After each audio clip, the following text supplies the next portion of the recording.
ఒక్క భారతదేశంలోనే ఆలోచించడాన్ని ఆనందం చేసుకున్న మహానుభావులు పుట్టారు. మీకు చాలా దగ్గరగా ఉన్న దివిసీమలో, ఇది కావాలని నేను ప్రత్యేకంగా రాసుకొచ్చాను, నేను ఎప్పుడు రాసుకొచ్చి మాట్లాడే మనిషిని కాదు. దివిసీమలో 14వ శతాబ్దంలో ఒక ఆయన పుట్టాడు. ఆయన పేరు దైవజ్ఞ సూర్యసూరి. ఆయన దగ్గర నుంచి కొప్పరపు కవుల దాకా ఒక ప్రత్యేకమైన జీనియస్ ఎలా ప్రయాణం చేసిందని చెప్పడం కోసం నా ఉద్దేశం.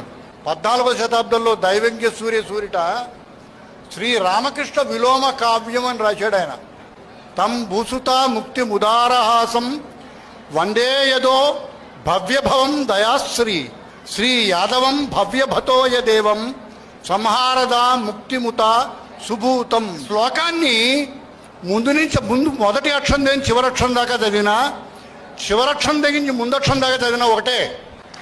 14వ శతాబ్దంలో ఆసుగా సాహిత్యాన్ని క్రీడగా చేసుకున్న, ఒక పొగరెక్కిన ఉదాత్తతని దక్షతని పెంచుకున్న ఒక మహానుభావుడైన కవి చెప్పిన వాక్యం. ఎడమ నుంచి కుడికి చదివితే అది శ్రీరాముడు కథ అవుతుంది, కుడి నుంచి ఎడమ చదివితే శ్రీకృష్ణుడు కథ అవుతుంది.